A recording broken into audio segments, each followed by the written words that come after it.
सो राम राम बच्चों, welcome back to your channel versatile educator. हम हैं गवर्नमेंट बजट के पार्ट 3 पर।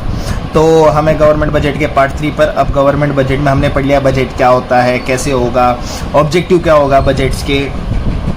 अब देखो यहाँ पे देखो गवर्नमेंट के लिए याद, गवर्नमेंट में हमने वो पढ़ा था पहले वाले पार्ट में कि भाई गवर्नमेंट के पास दो चीज़ होती है, एक तो होता है रेवेन्यू, दूसरा होता है स्पेंडिंग जार। और वो जार ना यार, कौन सा स्पेंडिंग जार और क्या था, building jar and spending jar. तो देखो अब गवर्नमेंट जो भी बजट होता है वो ऐसे डिवाइड कर देती है, एक तो रेवेन्यू बजट, एक कैपिटल बजट। रेवेन्यू बजट बोले तो डे टू डे एक्टिविटीज के लिए जो काम आएगा, कैपिटल बजट जो लॉन्ग टर्म के लिए चलेगा। सो डे टू डे और लॉन्ग लास्टिंग। अब इसमें भी देखो कैसे होता है, ऐसे ही नहीं होती चीजें, ये भी दो पार्ट में डिवाइडेड है। सो पहला रेवेन्यू बजट जो डिवाइडेड होता है वो रेवेन्यू रिसीट्स में होता है, रिसीट्स बोले तो इनकम, और दूसरा होता है revenue expenditure, revenue receipts and revenue expenditure. Same classification की बात होती है कि भाई revenue budget day to day activity भी तो क्लासीफाई होती है, और कैपिटल बजट भी क्लासीफाई होता है for capital receipt, so capital incomes and capital expenditure, capital expenditure. तो देखो ये हो गए आपकी डे टू डे एक्टिविटी के लिए दो चीज, एक जगह से पैसा आएगा, एक जगह पैसा जाएगा। कैपिटल बजट में भी एक जगह पैसा आएगा और एक जगह पैसा जाएगा। So we have two classifications के revenue budget day to day activity के लिए जो काम आता है उसमें रेवेन्यू रिसीट्स होंगे, और कैपिटल के लिए भी जो काम आता है वो कैपिटल रिसीट होंगे और कैपिटल एक्सपेंडिचर होंगे। तो हम क्लासिफिकेशन तो हमने कर दिया गवर्नमेंट बजट का कि भाई ये क्लासिफिकेशन होगा गवर्नमेंट बजट का, ये क्या होगा, क्लासिफिकेशन होगा, क्लासिफिकेशन होगा। कैसे क्लासिफाई करती है गवर्नमेंट कि भाई इनकम क्या और एक्सपेंडिचर क्या, रिसीट क्या और ये सारी चीजें क्या। अब ये तो हमें पता चल गया कि ये रिसीट है और ये पेमेंट होगा, है ना। तो अब देखो सबसे पहला चीज अपन रिसीट के बारे में देखते हैं। रिसीट जो वो चीज होती है, वहां पे ऐसे पैसे होते हैं जो गवर्नमेंट कमाने के बाद वापस नहीं देती। गवर्नमेंट कमाने के बाद क्या नहीं होती, without any promise to give them back. ऐसा कोई प्रॉमिस नहीं है कि भाई हमें ये वापस देना पड़ेगा, क्योंकि ये तो कमाई है ना, जैसे मेरी इनकम है वो मेरे लिए रेवेन्यू हो गई थी वैसे यार। तो revenue receipts are those receipts that do not lead to claim on the government. ऐसा कोई गवर्नमेंट पे आप क्लेम नहीं कर सकते हो कि भाई मैंने आपको पैसा दिया था, क्योंकि वो लोन नहीं होता ना, वो गवर्नमेंट की कमाई है बेसिकली। गवर्नमेंट की क्या है, कमाई। अब गवर्नमेंट की कमाई दो तरीके से होती है, एक होती है टैक्स से, एक होती है नॉन टैक्स से। इसको बोलते हैं tax revenue and non tax revenue, tax revenue and non tax revenue. अब टैक्सेस गवर्नमेंट का बिगेस्ट सोर्स है। क्या है बिगेस्ट सोर्स है, जिसमें टैक्स में गवर्नमेंट टैक्स में क्या करती है, टैक्स गवर्नमेंट दो तरीके से कलेक्ट करती है, एक होता है डायरेक्ट टैक्स, एक होता है इनडायरेक्ट टैक्स। अब डायरेक्ट टैक्स में कैसा होता है कि जिसमें क्या क्या आ जाएगा, पर्सनल इनकम आती है, कॉर्पोरेट टैक्सेस आते हैं, जिसमें क्या होगा कि मैंने इनकम कमाई, मैं आईटीआर फाइल करूंगा और मैं गवर्नमेंट को उतना टैक्स भर दूंगा, क्योंकि मैं फ्रीली वो काम कर पा रहा हूँ, मैं यहाँ पे इनकम कमा पा रहा हूँ बिकॉज ऑफ द गवर्नमेंट। मेरे को कोई रोक टोक नहीं है, मैं यहाँ से चीज़ों को यूज़ कर पा रहा हूँ, मैं इनके रिसोर्सेज यूटिलाइज कर रहा हूँ, तो मेरे को उसके लिए कुछ हिस्सा गवर्नमेंट को देना पड़ता है। दैट्स माई डायरेक्ट टैक्स, जो डायरेक्टली गवर्नमेंट के पास जाएगा। डायरेक्ट टैक्सेस डायरेक्टली गवर्नमेंट को पे करेंगे। सो पीपल गिव मनी या people give taxes based on their income, जिसको अपन बोलते हैं पर्सनल इनकम या फिर प्रॉफिट। अब इंडिविजुअल जो देगा वो पर्सनल इनकम पे देगा, फर्म्स जो देते हैं वो कॉर्पोरेट टैक्सेस में देते हैं। कॉर्पोरेशन टैक्स होता है, मतलब प्रॉफिट बेस्ड टैक्स होता है। क्या होता है, प्रॉफिट बेस्ड टैक्स। सेकंड जो गवर्नमेंट की कमाई है बिगेस्ट सोर्स में, वो इनडायरेक्ट टैक्स है, जिससे लोग क्या करते हैं, जो भी आपने गुड्स एंड सर्विसेज जो आप ले रहे हो उस पर आपको टैक्स देना है। मतलब आप डायरेक्टली गवर्नमेंट को तो पे नहीं करोगे, पर आप मिडल मैन को पे करोगे, जिनसे आप ये गुड्स एंड सर्विसेज अवेल कर पा रहे हो। क्या कर रहे हो, गुड्स एंड सर्विसेज अवेल कर रहे हो। तो आप कुछ ऐसे गुड सर्विस होते हैं जो आप बाहर से भी मंगाते हो, जिससे आप कस्टम ड्यूटी पे करते हो, उनकी सर्विस लेते हो तो आप सर्विस टैक्स पे करते हो। अगर किंगडम मतलब आप अपने एरिया से वो चीज़ें खरीद रहे हो तो आप उस पर एक्साइज ड्यूटी वगैरह पे करोगे, है ना। तो इनडायरेक्ट टैक्सेस होता है, जिसको जो एक ही वन नेशन वन टैक्स के तौर पे जीएसटी हो चुका है। क्या हो चुका है, जीएसटी हो चुका है, गुड्स एंड सर्विस टैक्स। तो अब देखो जीएसटी में वैट वगैरह नहीं आता है ना, इसने बहुत सारे टैक्सेस को खत्म कर दिया है इनडायरेक्ट टैक्सेस में। तो ऐसा नहीं कि पूरा खत्म ही हो गया है, जैसे कंजम्पशंस, दारू की कंजम्पशंस होती है, अल्कोहल कंजम्पशंस होती है, दारू के अल्कोहल कंजम्पशंस होती है, उस पर अभी भी वैट लगता है, वो जीएसटी के दायरे में नहीं आता, क्योंकि स्टेट इसके थोड़े स्टेट इसके पक्ष में नहीं होते, क्योंकि दारू से बहुत बड़ा रेवेन्यू जनरेट होता है उनका, अल्कोहल कंजम्पशन से बहुत बड़ा रेवेन्यू जनरेट होता है। अब अगर वो भी जीएसटी में आ गया तो समझ रहे हो तो। और ऐसे इसके अलावा कुछ ऐसे टैक्सेस होते हैं जिनको बोलते हैं पेपर टैक्सेस, जो एबोलिश हो चुके हैं, जो आज नहीं है अपने इंडिया में, है ना, जो आज इंडिया में फिलहाल नहीं है। पेपर टैक्सेस जैसे कि wealth tax, gift tax. Wealth tax बोले तो आपके पास कोई भी प्रॉपर्टी है उस पर आप टैक्स दे दो, आपने किसी को गिफ्ट दिया तो उस पर टैक्स दे दो। तो देखो गिफ्ट टैक्स नहीं है। अब इसका टैक्स का लॉ पढ़ना कि गिफ्ट टैक्स कितने तक के पैसों पर नहीं है और कहाँ अगर गिफ्ट दे तो वो पैसा नहीं लगता। आप समझ रहे हो, सारे अमीर लोग ऐसे अपने शादियों में या उनके शादियों में उनको ऐसे 4-4 करोड़ 5-5 करोड़ की गाड़ी मिल जाता है, तो वो टैक्स क्यों नहीं दे रहे हैं? तो गिफ्ट टैक्स वो सारे एबोलिश हो चुके हैं। सेकेंड होता है मेरा नॉन टैक्स रेवेन्यू। सेकेंड कौन सा है मेरा? नॉन टैक्स रेवेन्यू, जहां पे टैक्सेस नहीं है, नॉन टैक्स पर गवर्नमेंट फिर भी पैसा तो कमा ही रहा है। क्या कमा रहा है? पैसा कमा रहा है। अब देखो जैसे क्या करता है, तो जो भी गवर्नमेंट किसी को मनी लेंड करता है उस पे इंटरेस्ट कमाना। तो सबसे पहला क्या हो गया? इंटरेस्ट कमाना ऑन मनी लेंड या लेंड मनी जो भी दिया। फिर बिजनेसेस से प्रॉफिट्स एंड डिविडेंड कमाना, कोई बिजनेस के शेयर्स खरीद लिए गवर्नमेंट ने या बिजनेस में पैसा डाल दिया तो वहाँ पे प्रॉफिट्स मिलते हैं, डिविडेंड शेयर्स होते हैं वो मिलते हैं। फिर फीस कलेक्ट करना, गवर्नमेंट फीस कलेक्ट करती है, जैसे आपने पासपोर्ट बनाने गए तो उसका फीस दे दिया, आपने आधार कार्ड बनाया उसका फीस दे दिया, आपने पैन कार्ड बनाया उसका फीस दे दिया, आपने लाइसेंस बनाया उसका फीस दे दिया, तो ये गवर्नमेंट कलेक्ट करती है। फिर कोई फ्रेंडली किंगडम होता है जो गवर्नमेंट को ग्रांट देता है। ग्रांट बोले तो ऐसा भाई के ला ये जो पैसा है मजे करो, एंजॉय योर सेल्फ, है ना, एंजॉय योर सेल्फ। ऐसे भी होता है ना, वेलफेयर के लिए देते हैं, जो अपने फ्रेंड्स नेशंस होते हैं वो देते हैं। अब गवर्नमेंट को क्या होता है, ये पैसा गवर्नमेंट को वापस नहीं देना पड़ता डायरेक्टली, मतलब ऐसा इन कोई गवर्नमेंट में चार्ज नहीं है ना कि भाई तुमको वापस पैसा देना ही पड़ेगा। तो नहीं चार्ज होने के कारण इनको अपन बोलते हैं नॉन रिडीमेबल। इनको अपन क्या बोलते हैं? नॉन रिडीमेबल मनी, कि भाई इसको कोई वापस रिडीम नहीं कर सकता। गवर्नमेंट ये पैसा जैसा चाहे वैसा खर्च कर सकता है, किसी को देने की जरूरत नहीं पड़ती। हाँ, पर यहाँ पे कैसा होता है, गवर्नमेंट को रीडिस्ट्रीब्यूशन ऑब्जेक्टिव दिमाग में रखना पड़ता है। रीडिस्ट्रीब्यूशन ऑब्जेक्टिव बोले तो जो लोगों से पैसा आया वो प्रॉपरली ऐसा डिस्ट्रीब्यूट करे कि सारी चीज बराबर होनी चाहिए। क्या होनी चाहिए? सारी चीज बराबर होनी चाहिए। अब गवर्नमेंट टैक्स कलेक्ट करने के लिए प्रोग्रेसिव मॉडल यूज करता है। क्या मॉडल यूज करता है? Progressive model. प्रोग्रेसिव मॉडल का मतलब होता है कि जैसे जैसे चीजें बढ़ती जा रही है वैसे वैसे टैक्सेस बढ़ता जाएगा। जैसे अगर आपकी इनकम बढ़ती जा रही है तो आपका इनकम स्लैब बढ़ता जाएगा, आपके प्रॉफिट्स बढ़ते जा रहे हैं तो आपका प्रॉफिट स्लैब बढ़ता जाएगा या प्रॉफिट टैक्स बढ़ता जाएगा, वैसे उसको बोलते हैं progressive method. So higher the income higher the tax rate, और वही फर्म्स के लिए higher the profit higher the corporate tax with return. अब वैसा भी होता है ना कि एक्साइज ड्यूटी वगैरह भी उसी चीज पे होती है। तो बहुत नेसेसरी जो गुड्स है, नीड के जो गुड्स है, उन पे टैक्सेस या तो है ही नहीं, या तो वो एग्जेम्प्ट है उन चीजों से, या फिर है तो भी बहुत लो टैक्स है। क्या है? बहुत लो टैक्स है। सेकंड होता है कंफर्ट और सेमी लग्जरी गुड्स। कंफर्ट्स और सेमी लग्जरी गुड्स होते हैं जिन पे टैक्सेस कैसे होते हैं, जिन पे टैक्सेस भी अगर होंगे तो मॉडरेट टैक्स होंगे। मॉडरेट बोले तो इतना ना ज्यादा ना कम, मॉडरेट टैक्सेस होंगे। पर हाँ, आप अगर जाओगे एकदम लग्जरियस गुड्स पे, टोबैको है, आपकी पेट्रोलियम प्रोडक्ट्स है, ये दीस आर हाईली टैक्स्ड। तो ये नेसेसरी गुड्स पे या तो टैक्स है ही नहीं या तो एग्जेम्प्ट है। सेकंड, कंफर्ट गुड्स पे मॉडरेट टैक्स है। और लग्जरी गुड्स पे अगर आप जाते हो, लग्जरी गुड्स आपको चाहिए कि भाई मेरे को दारू वही पीनी है, सांप के जहर वाली ही पीनी है, ये वो फलाना ढिमकाना, तो उस पर आपको हाईली टैक्स पे करने पड़ते हैं। गाड़ी मंगानी है तो वो बाहर वाली मंगाएंगे, लैम्बोर्गिनी एकदम कोल एनी माने, एंजॉइंग लाइफ किंग साइज। तो अब ये सारी चीजों में आपकी हाई टैक्सेस होती है। तो रेवेन्यू रिसीट समझ गए। अब रिसीट्स में ही अपन दूसरा पार्ट जो पढ़ते हैं, रिसीट्स का ही पार्ट पढ़ते हैं, पहले एक्सपेंडिचर अपन बाद में पढ़ेंगे। दूसरा होता है कैपिटल एक्सपेंडिचर, जिस पे कुछ स्ट्रिंग अटैच होते हैं। अब ये गवर्नमेंट को पैसा चुकाना पड़ता है। There are something which is attached with capital receipts, है ना। ये वाला जो कैपिटल रिसीट है वो रेवेन्यू रिसीट से थोड़ा अलग होता है। अब जैसे कैपिटल रिसीट्स में क्या हो जाएगा, सबसे पहला तो जो यहाँ पे इनकम होती है कैपिटल रिसीट्स में वो होता है लोन।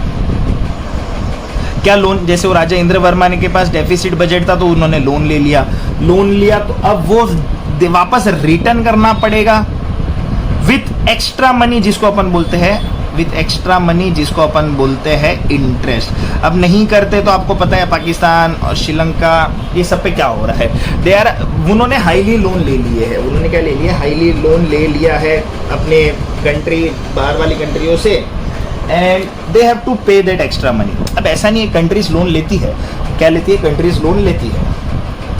सेकेंड, जो कंट्री का जो कैपिटल इनकम होता है वो होता है, तो देखो लॉन्ग लास्टिंग चीजें होती है। तो अब अपने एसेट्स को बेचना, अपने एसेट्स को क्या करना, बेचना। अपने एसेट्स बोले तो कंपनीज के पीएसयूज होते हैं, पीएसयूज बोले तो पब्लिक सेक्टर अंडरटेकिंग्स, मतलब publicly owned companies, government owned companies, PSU बोलते हैं जिसे, क्या बोलते हैं, पीएसयू।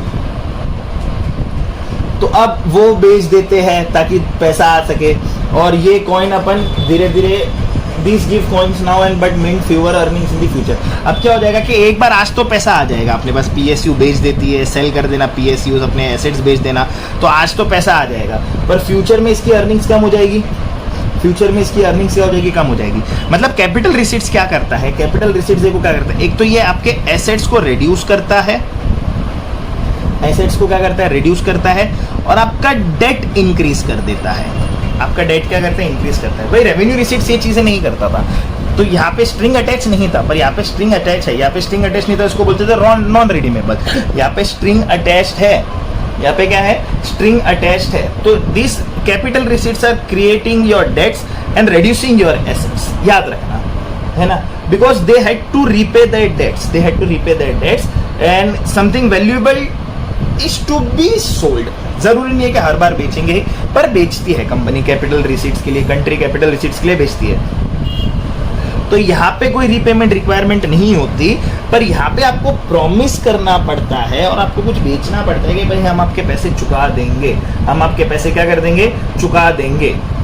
तो ऐसे ये कैपिटल और रेवेन्यू रिसीट्स पूरे कंट्री को क्या करते हैं, भगाते रहते हैं, रनिंग चालू रहती है, one for daily needs and one for big projects और इमरजेंसीज। अब गवर्नमेंट ये जब इतना सब कुछ बेचता है तो वापस वो पैसा मार्केट में रीडिस्ट्रीब्यूशन प्रॉपरली होना चाहिए, इंफ्रास्ट्रक्चर अच्छे मिलने चाहिए, रोड्स अच्छे होना, इंफ्रास्ट्रक्चर्स में रोड्स वगैरह सारे आ गए, ऑब्वियसली बात है, एम्प्लॉयमेंट जनरेट होना चाहिए, डिमांड सप्लाई, इन्फ्लेशन कंट्रोल होना चाहिए। तो बहुत सारी इकोनॉमी में चीजें जो कंट्रोल होनी चाहिए, सही है। तो ये थे आपके इनकम वाले पार्ट, है ना, कैसे पार्ट, इनकम वाले पार्ट, पक्का एकदम। अब आते हैं अपन एक्सपेंडिचर वाले पार्ट में। तो यहाँ पे अपन ने ये पढ़ा और ये पढ़ा, पीछे अपन पढ़ते हैं रेवेन्यू एक्सपेंडिचर। खाली इनकम ही थोड़ी करेगा गवर्नमेंट, इनकम नहीं करेगा, स्पेंड भी तो करेगा, क्या करेगा, स्पेंड भी तो करेगा। तो one is revenue expenditure and second is my capital expenditure, ठीक है। तो अब तो वापस वही, अब इसके लिए भी गवर्नमेंट को थोड़ा वाइज होना पड़ेगा। हमें ऐसी चीजों में पैसा स्पेंड करना है, हमारी इनकम स्पेंड करनी है, हमारी इनकम हमें ऐसी चीजों में स्पेंड करनी है जो हमें वापस बेनिफिट दे, लॉन्ग टर्म में हमें वापस क्या दे, बेनिफिट दे। तो वापस वही आ जाता है, जैसे रेवेन्यू रिसीट्स मेरी डे टू डे इनकम थी, वैसे रेवेन्यू रिसीट्स मेरी क्या होती है, डे टू डे एक्सपेंस होते हैं या डेली बिल्स होते हैं, डे टू डे एक्सपेंस या डे टू डे बिल्स, ठीक है। जिसमें किसमें स्पेंड करते हैं कि भाई रोजमर्रा की जिंदगी जो काम नहीं आती, जैसे रोड की स्ट्रीट लाइट ठीक कर देना, है ना, और कोई ऐसे वायर्स वगैरह खराब होंगे तो वो सही कर देना। तो ऐसे बहुत सारी चीजें होती है जो रोज रोज की चीजें होती है, जो रोज रोज देखनी पड़ती है, तो उसको अपन बोलते हैं रेवेन्यू एक्सपेंडिचर। और ऐसी चीजें होती है जो ट्रेजर्स बिल्ड करती है, नए नए, क्या बिल्ड करती है, ट्रेजर्स। ट्रेजर्स बोले तो नए रोड बना दिया, वो सालों तक खराब नहीं होंगे, फैक्ट्रीज बना दी जिससे एम्प्लॉयमेंट जनरेट होगा, स्कूल बना दिया कि बच्चे पढ़ सके, तो वो होता है कैपिटल एक्सपेंडिचर। जो लॉन्ग टर्म तक बेनिफिट देगा वो कैपिटल एक्सपेंडिचर, जो खर्चा अपन डेली एक्टिविटीज में करेंगे वो आता है मेरा रेवेन्यू एक्सपेंडिचर। वो क्या आता है मेरा, रेवेन्यू एक्सपेंडिचर में। अब ये क्यों करना पड़ता है रेवेन्यू एक्सपेंडिचर, डेली बिल्स क्यों पे करने पड़ते हैं, ताकि हमारा जो कंट्री है वो चलता रहे, स्मूथली चले। अब जैसे कि देखो क्या होता है, ये क्या क्या करेगा डेली में, सैलरी पे करेगा, किसको सैलरी पे करेगा, जो गवर्नमेंट टीचर्स होते हैं, गवर्नमेंट डॉक्टर्स होते हैं, जो वो जो सर्विसेज दे रहे हैं, सोल्जर्स होते हैं, है ना, ये सब सर्विसेज दे रहे हैं अपन को, तो इनको ये करना है। फिर जो रिटायर वर्कर्स होते हैं उनको पेंशन्स देना, रिटायर वर्कर से उनको क्या देना, पेंशन्स देना। फिर अपन ने जो लोन बोरो किया था उस पर इंटरेस्ट देना, लोन बोरो करना, इंटरेस्ट देना। डिफेंस पे स्पेंड कर देना, डिफेंस पे क्या कर देना, स्पेंड कर देना बहुत ज़रूरी है। अगर जैसे अर्थशास्त्र में बोला जाता है, इकोनॉमिक्स में बोला जाता है कि अगर आपके किंगडम का डिफेंस स्ट्रांग है, आपके कंट्री का डिफेंस स्ट्रांग है, तो आपकी कंट्री स्ट्रांग है, क्योंकि ये आपके लैंड को सेफ रखता है, आपकी कंट्री को सेफ रखता है विथ मैनी थिंग्स। फिर सब्सिडीज दे देना फार्मरों को, सब्सिडीज देना किसको किसको देना, एजुकेशन देना जो अफोर्ड नहीं कर सकते, सस्ते में एजुकेशन दे देना उनको, फर्टिलाइजर्स देना किसानों को, खाना देना, ये सब जो सब्सिडीज वाले पार्ट में आता है। और किसी कंट्रीज को ग्रांट देना, जैसे अपन को ग्रांट मिला था वैसे sending grants to smaller states, ताकि अपन ने स्टेट्स के अंदर भी देख लिया कि भाई कहाँ पैसा नहीं जमा हो रहा है, वहाँ पे अपन ने गवर्नमेंट ने हेल्प कर दी, ग्रांट्स दे दिया। अब ये नॉर्मल फंक्शनिंग के लिए जरूरी है। हाँ, ऑल्दो ये कोई न्यू एसेट क्रिएट नहीं करता, न्यू एसेट क्रिएट नहीं करेगा। देखो एक्सपेंडिचर है तो खर्चा तो है ना यार, ये तो कोई न्यू एसेट क्रिएट नहीं करता, पर ये चीजें करना क्यों जरूरी है, ताकि मेरी कंट्री स्मूथली चल सके, मेरी कंट्री क्या हो सके, स्मूथली चल सके या रन करती रहे। तो अब इसमें एक्सपेंडिचर्स में कैसा होता है कि ना, जो भी खर्चे थे ना, वो खर्चों में भी गवर्नमेंट ने क्या कर दिया, प्लान बनाना चालू कर दिया। एक होता है प्लान्ड एक्सपेंडिचर और दूसरा होता है नॉन प्लान्ड एक्सपेंडिचर। देखो वो प्लान्ड एक्सपेंडिचर और नॉन प्लान्ड ये भी डिवाइड कर दिया कि एक होंगे जो प्लान करेंगे अपन एक्सपेंडिचर, जैसे मम्मी घर पे प्लान कर देते खर्चे कहाँ करने हैं, और कुछ ऐसी होती है इमरजेंसी में जो अपन प्लान नहीं करते पर वो आ जाता है ना। अब प्लान्ड एक्सपेंडिचर में वो क्या करते हैं, गवर्नमेंट 5 ईयर प्लान बनाता है। जैसे अपन ने वो महाबोलिनीस का पढ़ा होगा कि 5 ईयर प्लान होता है, 5 साल में हमें क्या क्या करना है, इसमें हमें कौन से डेवलपमेंट्स करने हैं, क्या कौन से हेल्थ प्रोग्राम्स लाने हैं, कौन सी स्कूल्स बनानी है, वो सब आपके 5 ईयर प्लान्स में आता है, जिसमें प्योरली आपके कंट्री बेस्ड पे ये प्लान बनता है। और नॉन प्लान एक्सपेंडिचर्स कैसे हो जाएंगे, जिनके लिए कोई प्लानिंग नहीं करनी पड़ती है ना, बिगर पार्ट के भाई एवरीडे सर्विस में कुछ भी किसी को कोई चीज़ देनी पड़ गई, सर्विसेज देनी ही है हमें, इसका बेनिफिट भी शायद बेनिफिट तो मिलता है पर उसके अगेंस्ट में हम कुछ ऐसे मान नहीं सकते कि हमें अगेंस्ट में मिलेगा ही मिलेगा। तो वो एवरीडे सर्विसेज जो होती है वो नॉन प्लान्ड होती है, कभी भी कुछ भी खर्चा अराइज हो गया वो जो करना ही पड़ेगा। तो प्लान्ड इज 5 ईयर प्लान जो है आपका भाई के भाई हमें कहाँ पैसे खर्च करने हैं। अब आपको पता है जब सब्सिडीज की अपन बात करते हैं कि पुअर पीपल को चीप फूड दे दो, फर्टिलाइजर्स दे दो, लोन्स दे दो, एक्सेट्रा एक्सेट्रा, वो ईयर दर ईयर चेंज होते रहता है। ईयर दर ईयर क्या होता है, चेंज होता है। जब आप जीडीपी की बात करोगे 14-15 की तो वो 2%, 2.2% के आसपास था अज्यूमिंग, है ना। वापस अपने डेटा रीचेक करते रहना। वही पेंडेमिक सपोर्ट की बात करेंगे तो ये 3% के भी बाहर था डेटा। वही फिर आप अगर 22-23 की बात करेंगे तो ये वापस 1.2%, लेस देन 2% हो गया जीडीपी वगैरह। ग्रॉस डोमेस्टिक प्रोडक्ट की अपन जब बात करते हैं तो सब्सिडीज कितनी गई अपनी, क्या गई, इन सारी चीज़ों में ये जीडीपी पे क्या असर पड़ा, ये सारी चीज़ें देखो। तो रेवेन्यू एक्सपेंडिचर क्या करता है, आपकी डेली बिल्स को देखता है, सैलरी, पेंशन, इंटरेस्ट, डिफेंस, और ये कोई नए कैसल्स या नए एसेट्स नहीं बना रहा है ना।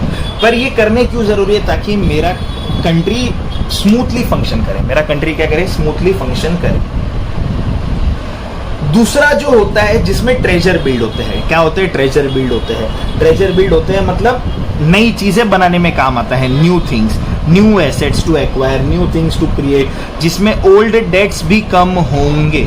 ओल्ड डेट्स भी क्या करने पड़ेंगे, कम करने पड़ेंगे। जब ओल्ड डेट्स कम होंगे तभी तो एसेट्स बनेंगे। अब इसमें क्या करते थे वो लोग, लैंड खरीदते थे, बिल्डिंग खरीदते थे, लैंड खरीदते थे भाई ताकि फैक्ट्रीज क्रिएट कर सके, बिल्डिंग्स बनाते थे ताकि एम्प्लॉयमेंट जनरेट हो सके, फैक्ट्रीज बनाते थे, नई नई इक्विपमेंट खरीदते थे। तो ये हमें लॉन्ग टर्म खर्चा किया देखो, पर ये बेनिफिट दे रहा है हमें लॉन्ग टर्म। किसी कंपनी में पैसा डाल दिया, किसी कंपनी के शेयर्स खरीद लिए लॉन्ग टर्म के लिए कि भाई बढ़ेंगे तो पैसा मिलेगा, शेयर इन्वेस्टमेंट। छोटे स्टेट्स को लोन वगैरह प्रोवाइड कर दिया, अदर कंट्रीज को पैसा पड़े तो नहीं बढ़ रहा है तो लोन्स, स्टेट को लोन्स वगैरह प्रोवाइड कर दिए। And sometimes pay back, they also use these monies to pay back their debts, ताकि हमें रोज के इंटरेस्ट से छुटकारा पड़ जाए। अगर लोन हम पे कर देते तो इंटरेस्ट वगैरह से क्या हो जाएगा, छुटकारा मिल जाता है। तो ये होता है आपका कैपिटल एक्सपेंडिचर। अब इसमें भी देखो गवर्नमेंट क्या करता है, एक तो प्लान्ड एक्सपेंडिचर करता है और दूसरा होता है नॉन प्लान्ड एक्सपेंडिचर।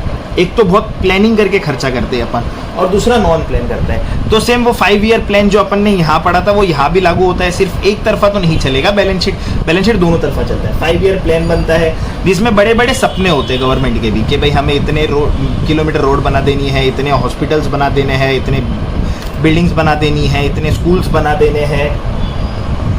तो ये बड़े बड़े सपने आपके प्लान्ड एक्सपेंडिचर में आ जाते हैं। और नॉन प्लान एक्सपेंडिचर में कैसे होते हैं कि जनरल सर्विसेज हो गए, सोशल प्रोजेक्ट में कई कंपनी गवर्नमेंट इन्वॉल्व हो जाती है, सोशल प्रोजेक्ट्स कर लेती है ना। Outside the plan economic need help कर देती है, जैसे पेंडेमिक आ गया तो अभी वो अनप्लान्ड था, वो किसी ने प्लान नहीं किया था, फिर दूसरी कंट्री की हेल्प कर देना, उनको मेडिकल सप्लाईज वगैरह दे देना, ये प्लान्ड नहीं होते, पक्का एकदम। तो ये था आपका revenue expenditure, capital expenditure, revenue receipt, capital receipts. So this was your classification of your budget, classification of your budget. तो बजट आपका एक कंपास की तरह काम करता है। कंपास बोले तो पता है ना आपको, वो जो कंपास होता है नॉर्थ साउथ, जो डायरेक्शन बताता है आपको, क्या बताता है? डायरेक्शन बताता है। क्या बताएगा? डायरेक्शन बताएगा।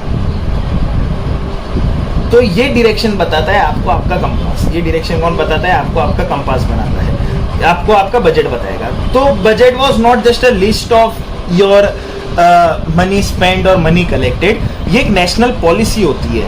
क्या होती है? National policy. और ये सिंस इंडिपेंडेंस चलते आ रही है। बजट ने गाइड किया है कंट्री के इकोनॉमिक जर्नी को। बजट क्या करते हैं? इकोनॉमिक जर्नी को, कंट्री के इकोनॉमिक जर्नी को गाइड करता है कि कैसे चलना चाहिए। अब थिंग्स डिसिप्लिन में रहे, कोई ऊंच नीच ना हो, तो उसके लिए गवर्नमेंट ने क्या क्रिएट कर दिया मालूम है? एक बजट मैनेजमेंट एक्ट कर दिया है, जिसको बोलते हैं FRBMA, FRBMA act, which was introduced in 2003।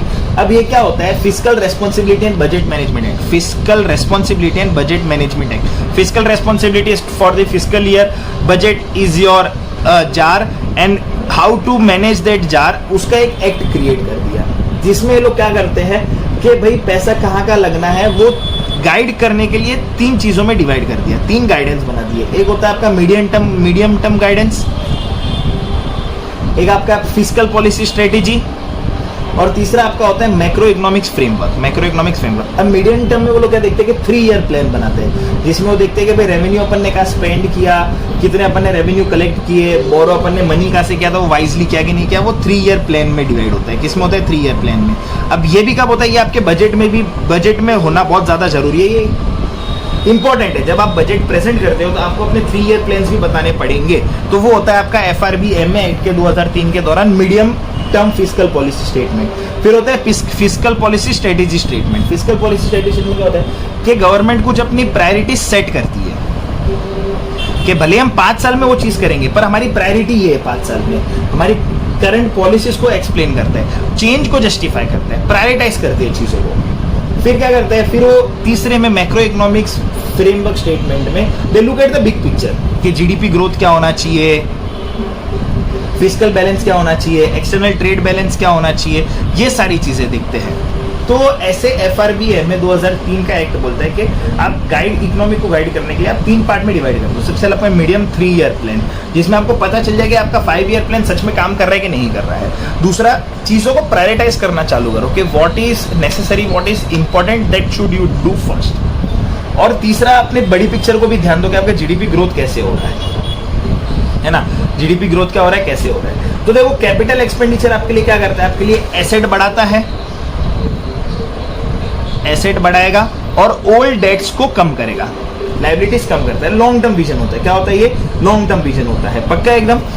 वही आपका कैपिटल रिसीट एसेट कम करता था, डेट बढ़ाता था। वही आपका कैपिटल एक्सपेंडिचर एसेट बढ़ाता है और डेट कम करता है। तो ये है आपके क्लासिफिकेशन ऑफ बजट। क्या है आपका क्लासिफिकेशन ऑफ बजट? हाँ, ये एक्ट मत भूलना, ये एक्ट आपको बड़ा काम आएगा। Fiscal responsibility budget management act, इसके बारे में आपके बुक में और आपको चीजें मिल जाएगी। ये 3 year plan, fiscal strategy plan and macro economic study और फ्रेमवर्क, कैसे स्टेटमेंट सेट होते हैं। तो ये हर कंट्री का अपना अपना होता है। अपन ने ये एक्ट बनाया, किसी और ने कुछ और एक्ट बनाया होगा, ये सारी चीजें देखने के लिए ये प्रेजेंट होता है बजट के साथ ही। So guys, this was your part 3 of government budget. और पढ़ते रहो, पार्ट 4 भी लाएंगे, पार्ट 4 लाएंगे, शायद क्या पता पार्ट 5 भी लाना पड़ जावे। आपका बजट तो आपको इस 5 वीडियो 6 वीडियो में आपको क्लियर करवा के ही रहेंगे, ताकि आप एग्जाम में ज़्यादा से ज़्यादा मार्क्स स्कोर कर सकते हो। अब देखो, अकेले स्कोर नहीं होते, अपने फ्रेंड्स को साथ में लेके चलोगे तो बहुत आगे तक जाओगे, है ना। If you want to go far, तो आपको देखो क्या करना पड़ेगा। दूर जाना है तो साथ में चलो, है ना।